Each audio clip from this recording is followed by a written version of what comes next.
right, we're going to go ahead and introduce ourselves first. Actually, I don't need this one. My name is Natasha Desai. I am the Director of Math Pedagogy. I am also a former educator. So I've taught K through 12 math, specifically 7 through 12 when I was teaching here in the city. And my name is Edward Wang. I'm the Science Pedagogy Director for PlayMada Games. I was also a classroom teacher in New York City for 18 years, taught chemistry and physics, and was also an international baccalaureate coordinator here in the city. Hi everybody, my name is Lindsay. I'm also on the team for PlayMada Games, and I work as the Science Content and Outreach Coordinator, also as a classroom teacher for a few years in the DC region.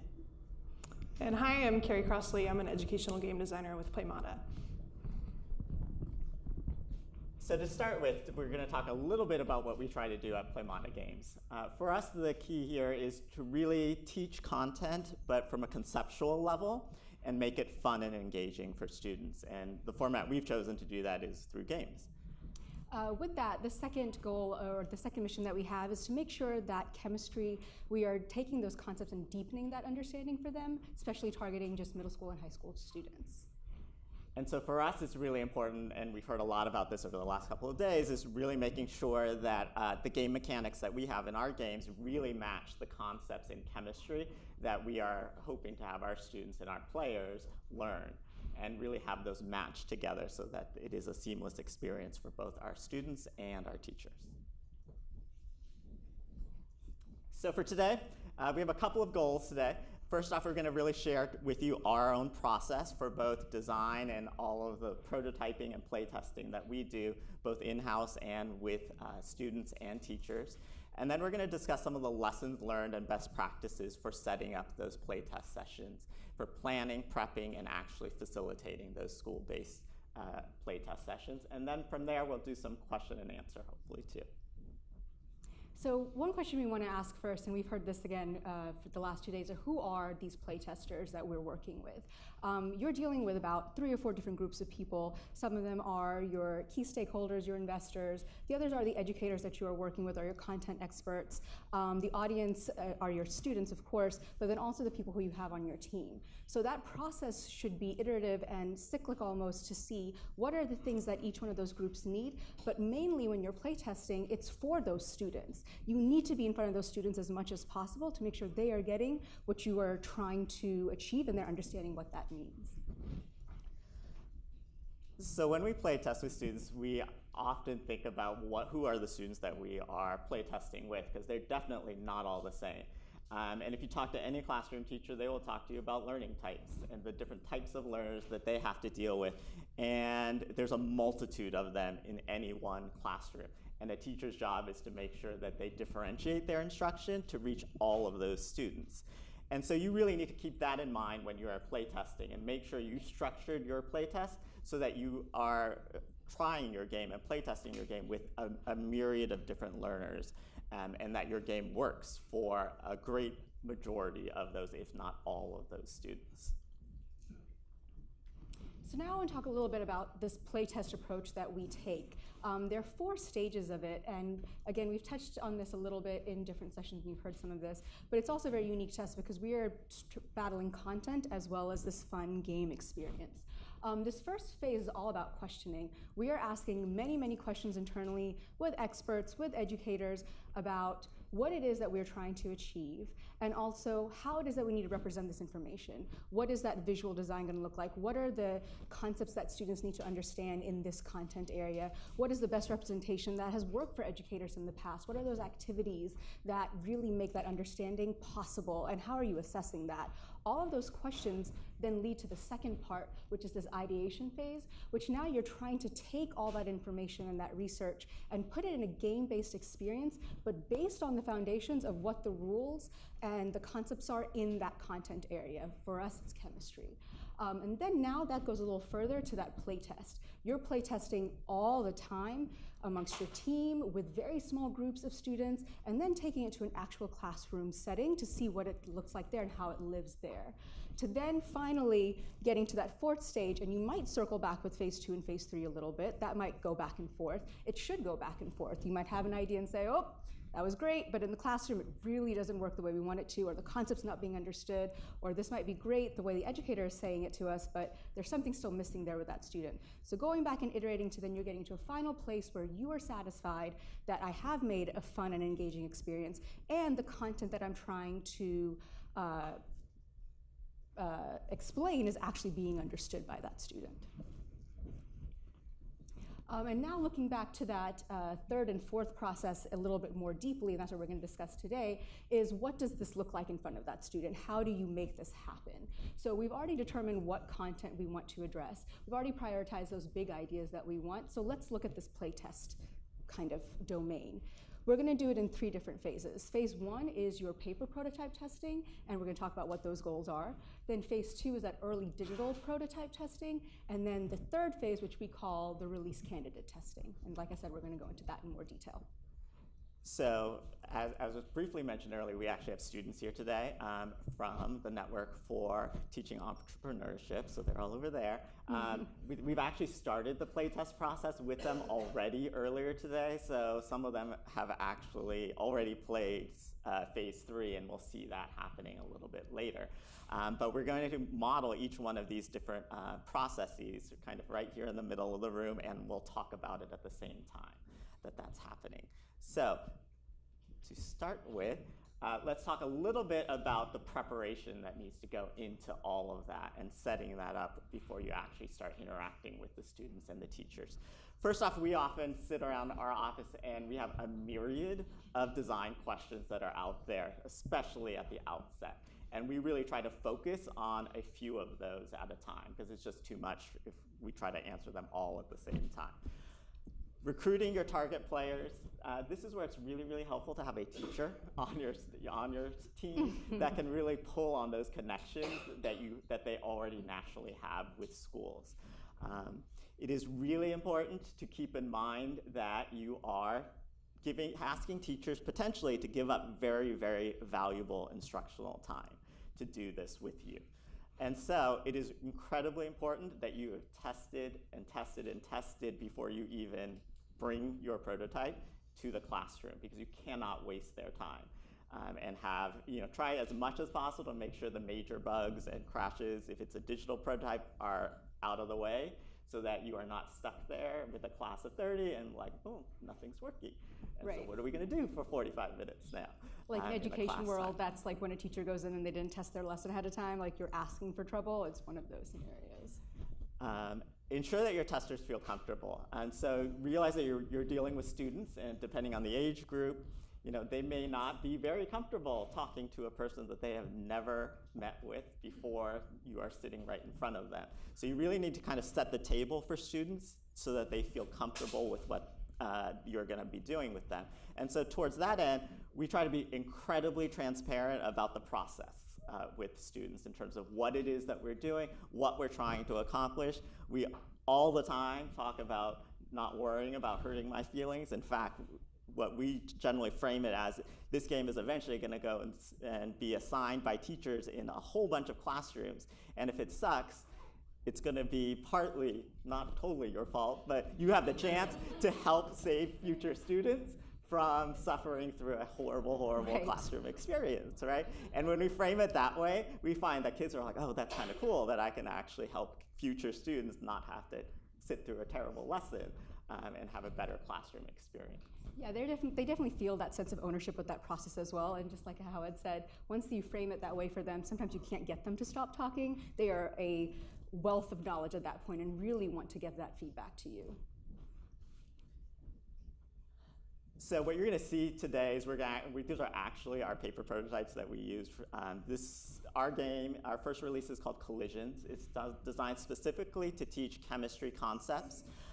It is in classrooms, both high school and middle school classrooms. It's a series of interconnected games that all really highlight the systems nature of the world of chemistry. And so you're going to see a portion of it today being play tested, and it's the ionic bonding portion of the game. So, phase 1, paper prototyping. So, as they kind of get situated, paper prototyping for us Obviously, very, very quick and dirty in terms of creating the setup and the materials for it. The key questions for us are the interactions that we have kind of designed on paper, do they seem natural and intuitive for the student? And then we really try to then focus on whether or not the core concepts that we're trying to get across to students are actually happening. And then we're going to let Lindsay kind of go with this, but we're also going to see that she's going to be doing a lot of interaction with the student. There's going to be a lot of prompting and a lot of instructions given. Okay. All right, so I'm going to talk through the process. So what you're looking at is an early version, so it's the paper version of the game that we're going to be playing.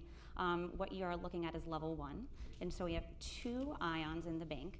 You're going to tap an ion and it'll move into the workspace. Your goal is to create the targets that's down here, and I'll give you some more directions as you play through. Okay, so tap to start. Okay, that's going to turn into this on the workspace. In order to activate something, you're going to actually tap to activate a charge, is what we're going to call it. Yep, that's going to light up. It's actually going to turn back off, though. I might have to do something else. Is there something else up here? Ah. All right. So again, you can tap to activate. That's going to light up. This one's red. Going to turn back off. Tap both of them. Try it. Light up. Light up. They're actually going to come together. Stay lit. And when you think you've created something, you can drag it to a target. Ding, ding, ding. Level 1 complete. All right, we're going to move on to level 2. Same idea. You just might have some more items in your bank. So take a look at your targets and you can start to play. All right, so that guy's going to come down here. Cool.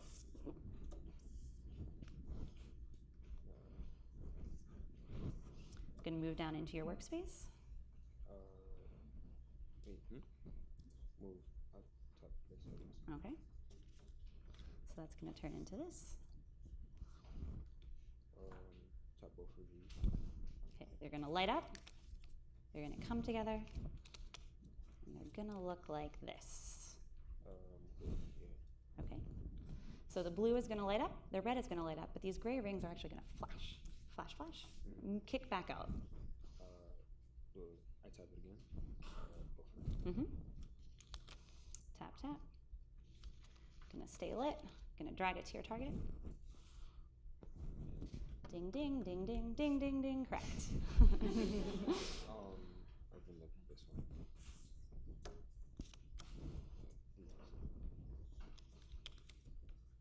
Come together.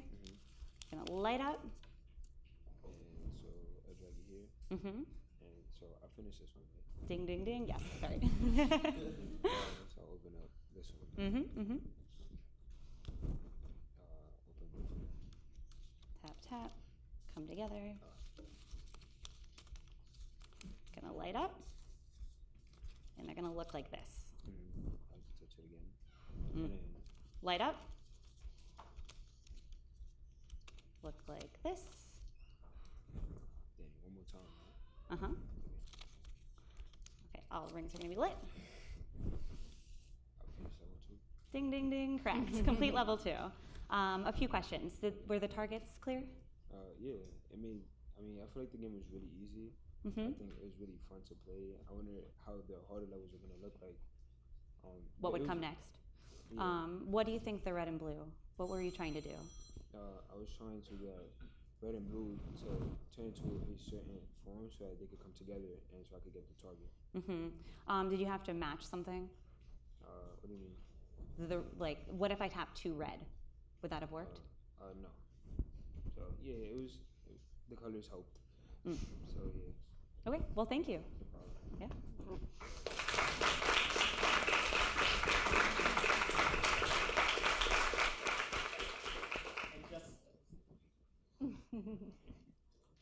And if you'll notice, that there are certain times where the student would kind of ask before they would actually do something, and there are times where Lindsay would explain, but there are other times she would just shrug her shoulder and I don't know, let's see what happens.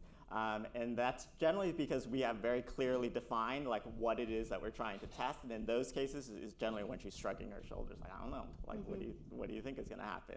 Whereas other times we know that we're still working on other parts of it, and she will go ahead and explain the parts that we are not really worried about at this particular moment. So. Yeah, absolutely. Like the directions are much more in terms of what should happen, and then we are wanting to also notice, are they able to take that and make it happen for the second or third test that they did and do it automatically? If it becomes innate now, we know that that target was met.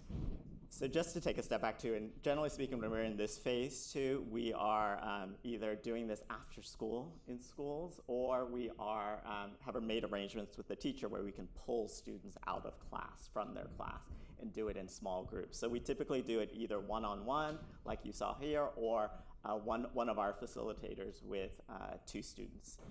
And it depends on the students and the type of school. In some cases, we found it works better to have 2 students where they can talk to each other and support each other, particularly if they're less comfortable interacting with somebody that they've never met, that it's then helpful for them to be able to kind of talk to each other, essentially, and work it out that way and feel more comfortable having somebody that they know sitting alongside them. And sometimes it takes even having that other student there for them to have that discourse and say, well, I thought this would happen, or I think this should happen, because they do have that other person to bounce ideas with. And you also see them while they're playing talking to each other about what they think they should do next, which is also oftentimes very, very helpful for us to get that insight in terms of their thought process as they are playing. All right, so now the second phase, which is the digital prototype. So you saw the paper one, which is really rough and looking at those interactions, but the digital one now is taking that experience and putting it in a digitized form for them, because now your goals are to see that content is being understood, and are they really understanding what is being put in front of them, and also that user experience. Is the design doing what it's supposed to do on a content level and also for the flow? That's really important for a student to see, because sometimes you will have the teacher there to help facilitate, sometimes you won't. Where do you want this product to live? Does it belong just in the classroom or away from the classroom? This is where all those questions are now being answered, and you can observe. The facilitator, Carrie, come on, yeah, thank you. So while I'm talking, she'll get set up with this as well. The facilitator action for this is a little different than what you saw in the first phase, because now it's not a lot about directions, it's more about deeper prompting on assumptions that are there. And something I like telling students ahead of time before starting this is a little different than the types of questions that are asked of you in your class. A lot of times when playtesters come, especially students, they want to impress you, they feel like they're being tested, but this is not that situation.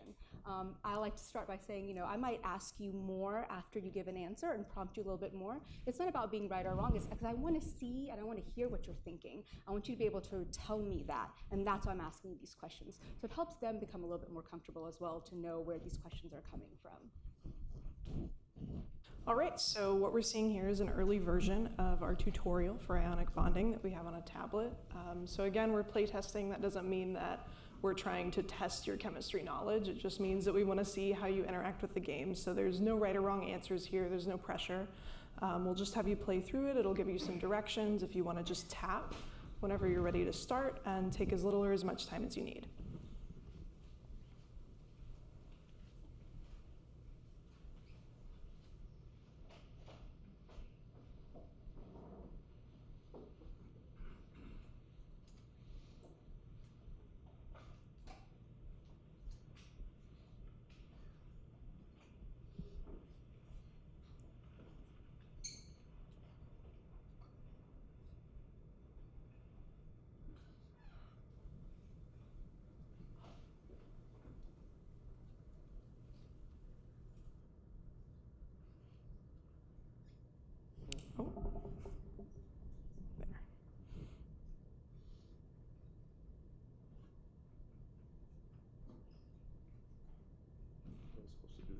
No, it was not.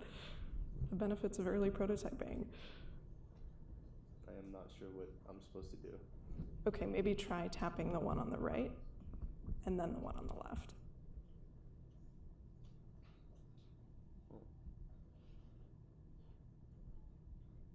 Right, you did it. Congratulations.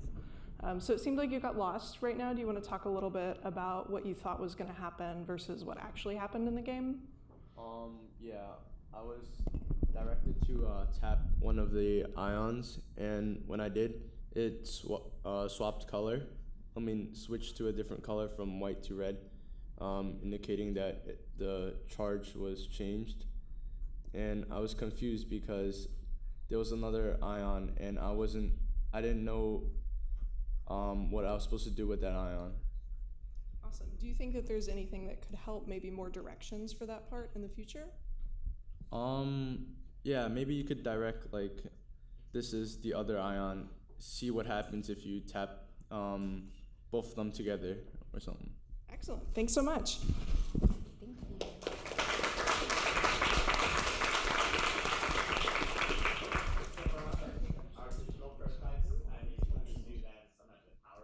That's actually what we just saw, was a really quick PowerPoint that didn't even involve our developers, because most of the time they're actually busy doing other things. And so we tried to do those really, really quick and iterate on those as quickly as possible, even from playtest session to playtest session. And as you saw with Carrie working with the student, the questions weren't about, or the directions weren't about how to play the game. It's what happened, what did you expect to happen? And the student felt comfortable enough to say that I'm not sure what to do, which for us is so meaningful, that there's something not right, something is not prompting me to go back and think about this, or make it more clear, or where does this intervention come in now with that teacher or with another student, so we can make that a better flow for them.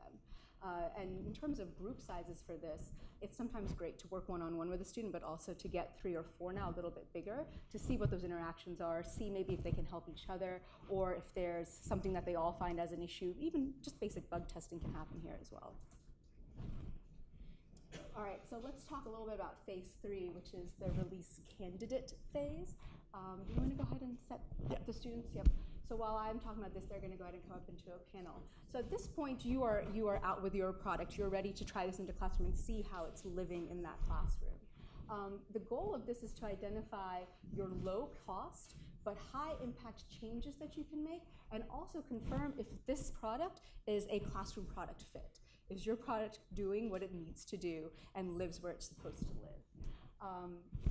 Facilitator action on this point is you're basically wanting to know everything you can know, and I like to call it the good, bad, and the ugly with kids. It's, I need to know everything that you like, what you don't like, how to make it better, because like we discussed earlier, this is to help prevent other kids coming in after you to not have a bad experience with this. You're trying to make this better for them, or even better for you in what you're learning. What are you struggling with? Did this make it easier? What are you using right now that you're loving? It's getting that conversation with them going, and almost having a debrief session with them in a whole classroom setting, or in a bigger group setting than what you've had in the last 2 sessions.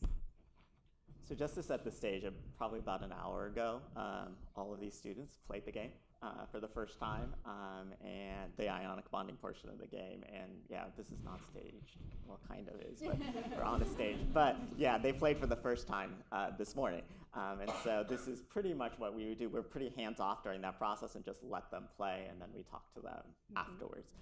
It's not always in this Q&A like this. Sometimes it's on paper. Sometimes it is as a group discussion. But all right, yeah, so I just want to ask you guys really quickly, just to know, just very quickly in rapid fire, can you guys tell me one thing that you have used in your classes away from what we've just done and what you've just seen? What is a product that you've used that you've absolutely loved or hated, and why? Sure. There was a product, I don't really remember the website, but my chemistry teacher, she linked us to a website, right, where you did basically the same thing. You bond different bonds, not only ionic bonds. But I loved and hated it. I loved it because it really refreshed my memory about ionic bonds and covalent bonds and all those bonds. I hated it because it was really buggy. Like you would like put the bonds together and the website would just crash. Building a serious bond there, yeah, that's what happens. So, yep. Thank you. All right, going down, anybody else? We'll take 2 more and then we'll move on. In my math class, I think we use it every year, but not as much, like at 10th level. But in 9th grade, we use Khan Academy a lot, and I like that site because, I loved it and hated it because it definitely helps build your skills, like with the repeated like questions, but they're like different types of questions for the same skill, which is good because you can see it like all the different types of questions you might see like on a test. But I hated it because you could get 4 questions in a row right. If you get that 5th question wrong, you don't get your check. Right. So it was frustrating to go through that process. Thank you. Let's take one more and then we'll move on. Okay, I have the same chemistry teacher as Sebastian, and so the same website. I wasn't a fan of it because it looked really outdated. That's one, and it never really allowed you to really use or like learn it on your own. It was more of like watching a video, so it just demonstrated everything directly. Like there wasn't much interaction between user and the website. Awesome. Thank you so much, you guys. Just breaking away really quickly and putting my other hat on. The reason why I love that question is there's so much insight from their responses. You get to see what they love. Is it about the content, or is it about those motivating external factors that are now built into the game? What did they not like about it? The fact that somebody said it's really buggy or something is outdated this is our audience and our users, our students. Those are the things that they prioritize, and now that's going into their hands and now the teacher's hands. The reason the teacher's going to resubscribe is if the kids love it, right? So what are those things that they need to have to make sure that process is the best for them and for the teachers is what we need to get out of those sorts of questions. So as you were playing this morning, let's do a similar question, but now about collisions in the ionic bonding game that you played this morning. What was one thing that you loved about it and one thing that you hated about it that you would want to change? So I'm gonna start with something bad. There's one of the levels, because we all played Ionic. First of all, there was one part where you had one positive element and you had to combine it with 3 negatives. And I got the first 2 to work, but the second one, it kept like going around it and it couldn't connect. And I got really frustrated, and then I was like, did I do it wrong? And then find out you just turn it. Nothing told me on that to turn it for it to connect. So that's a bad thing. A good thing is the first few levels were really easy to understand, which helped me in the further levels on how to like combine or how to like connect to each other. Anyone? I really like the physics of the app. Like if you turned on 2 positive elements and they were near each other, they would both like move away. And then if you turn a positive and a negative one near each other, they would like connect automatically. So I like that because it's good to look at. Like it makes you feel good to like see the physics happening. It helps you understand it better. One thing that I didn't like was, again, like you said, like sometimes you can make an error and there would be like, if there was a hit, it wouldn't be as descriptive, or there would be no hit like to help you figure out how to do this. Okay, so one thing that I was not a fan of is it doesn't give you much incentive to actually do well. Whenever you would put the ions together correctly, you drag it down to the bottom, and then the screen would come up for like a really long time and award you with 2 checks like in the corner, which isn't extremely exciting. Like games like Candy Crush, you get bright flashes and sounds that are super satisfying, which is why people like them. So, yeah. Yeah, that's it. Okay. We would actually usually go on much longer in Yeah, a this would be a conversation, much but we're longer going to move on. conversation. Thank you guys so Thank much. you. Thank you. So I think an interesting, like that comment, the last comment, is pretty interesting in terms of the feedback we get from teachers versus the feedback we get from students. Because you heard him mention that a screen pops up and something else shows up and stuff like that. What shows up is, like, for chemistry people in the room, is a whole lattice structure shows up. And when we play with chemistry teachers, they literally like go, oh my God, and like get so excited because of this lattice structure comes up. But kids are like, oh, whatever. Right, you So know, it's underwhelmed by it. so it's like that's why it's important to do it with both. Like, I'm not saying that the teacher's reaction is unimportant, because there's a reason why they're excited about that, and they're probably going to make a point with their students about that visual that shows up. But it's got to work for both teachers and for students. Yeah. So.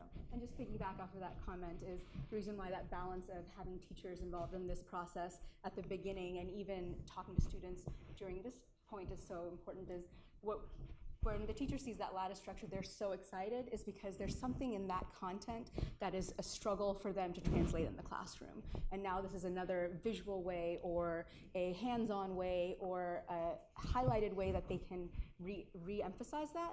Whereas for students, it's, oh, okay, but the more they see it and now that's emphasized to them, it's coming to them in a different mode and a different entry point. So now everybody can understand why that is so crucial in the concept. So now going back to this logistics and how you've seen what we do, we've heard this in the other session as well. How do you find these people? How do you find your advocates? How do you find those teachers? How do you find these students? When you're planning play sessions or play testing with schools, there are many, many, many factors that you have to work with. All of these words up here are things that are going to come in your path at some point or another, but the bigger ones are the ones that I kind of want to talk about today. The biggest one there is connections. And connections can mean many different things, but those connections that you have with teachers and schools are the most important connections that you can make. Finding those teachers who are really passionate about integrating technology into the classroom in meaningful ways are your best advocates, and they are kings of their kingdom. You have to make sure that that relationship is taken care of and taken care of well. Meaning that you know their schedule, you know when they're teaching, when they're on vacation, you know their bell schedule, you know when their classes are, you know if they're teaching Algebra 2 in the morning, then integrated algebra and you're coming into geometry, or if it's a chem teacher, when do they have lab, how long their classes are. Somebody said before 46 minutes, somebody said it's 35. Like, you know that time because it's crucial to them. The other is to make sure that you are as flexible as possible. I remember I used to go into one class every Tuesday because that's when the teacher saw all of their chemistry or geometry classes all together. And that day, they just decided to have 2 fire drills, and that took 25 minutes of my play session, and it happens, right? Like, I see educators in the room just like nodding their heads, of course it happens. Or that's the day that, you know, you're getting observed as a teacher and plans change. And that's fine. So you have to be able to come in the next day or the day after, because this is important for your product. If it's not in front of students, you're not sure how it's going to live. You need to also see that classroom interaction happen to understand what those interactions are that make this great and those aha moments. What's happening with a conversation with a student and those interactions while they're playing? How is the teacher helping in this process? Are they facilitating in this process? Is it hands-off? You need to understand all of those things to make sure all of your key questions are being answered and the goals are being met.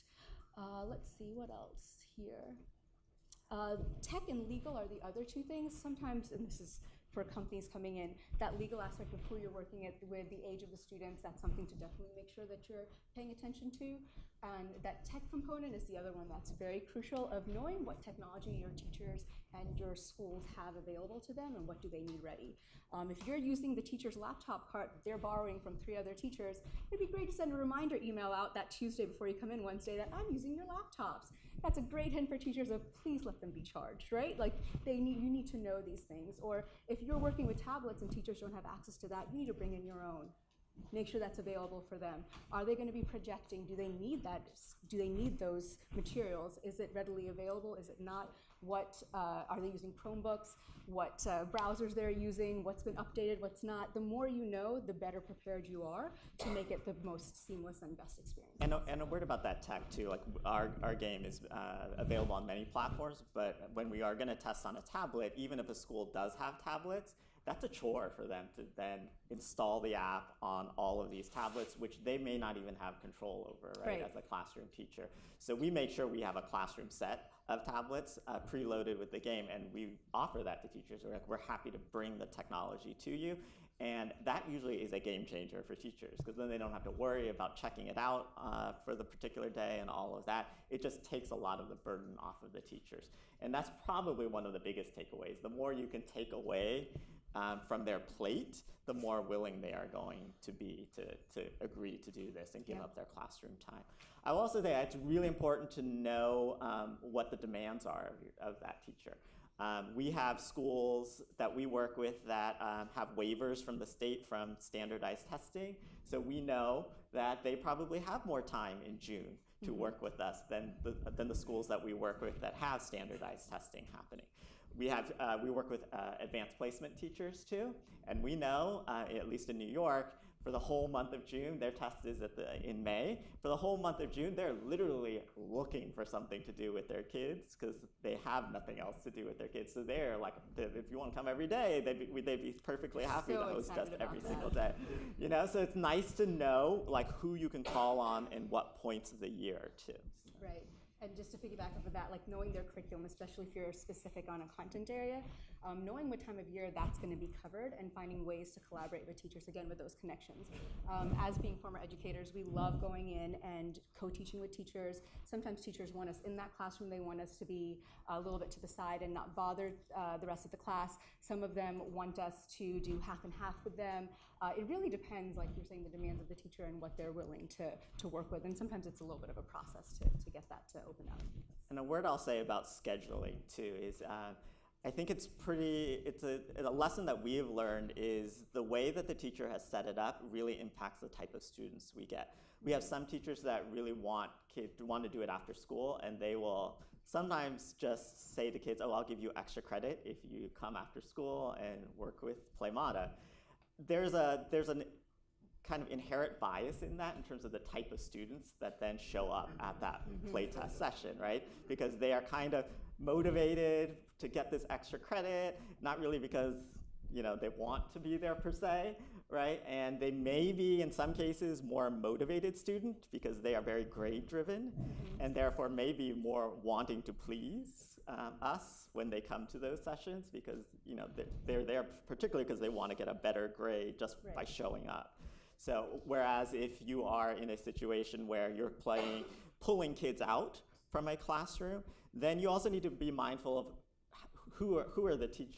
what students are being sent out of that classroom. Is the teacher sending out the kids that have finished all of their work already that period? Because then you are inherently getting a certain type of student as a result.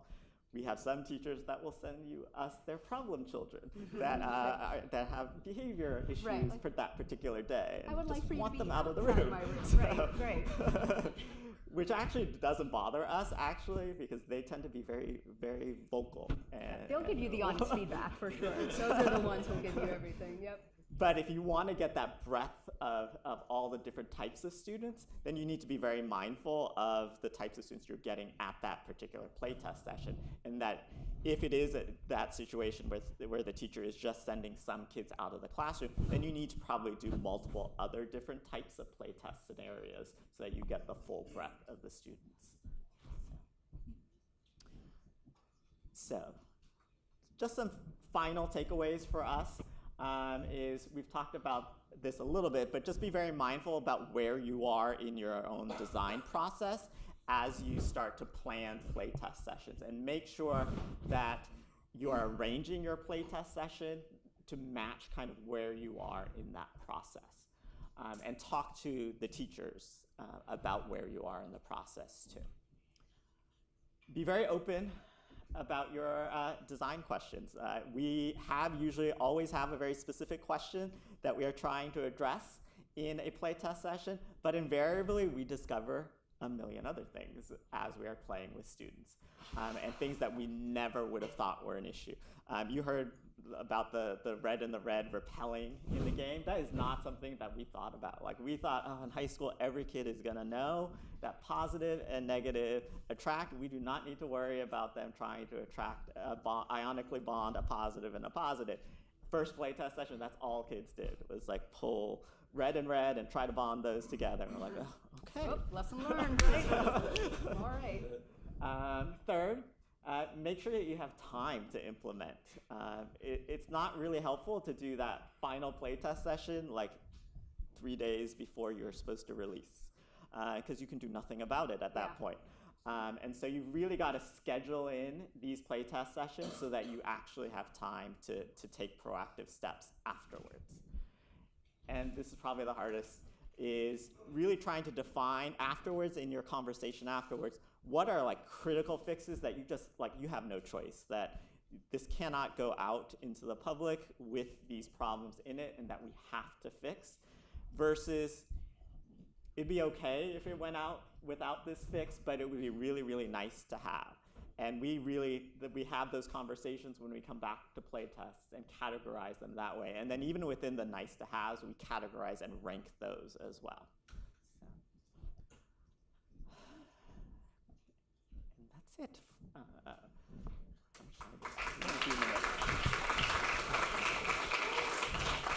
We have a few minutes for questions. Yes. Is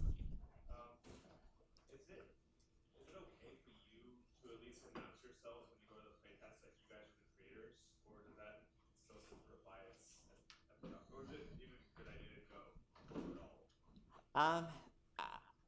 I will say what we do, and I don't know if it's good or bad, but we are pretty transparent about who we are, and we frame it like what you heard us, the way we frame it, in terms of like, we want your opinion so that you can save other future students from having to live through a bad experience and stuff like that. What we also find, though, particularly with high school students, is that they're such gamers, and there's actually a lot of them want to go into a career as game designers or in the video game industry. So they're super interested in what it is that we do. And so for us, especially as former classroom teachers too, like that's kind of another reason why we love doing playtesting, is we can expose kids to other potential job fields that they might not have fully understood. So. Yeah, and just to piggyback that real quick, I did a co-teaching class with a computer science teacher, and this was brought in as a playtest from the computer science lens of what is it that a product might need, and they were going through that development process. So that might be a great other avenue to go, and where saying who you are is really important. So that might be something. Go ahead. Can you talk a little bit about recruitment if you don't have access to a school? Because I know with working with kids, it's just always consent issues. And, I mean, that's not a problem for us, but sometimes just the concept of having to do all of that can be a real turn-off. Yeah.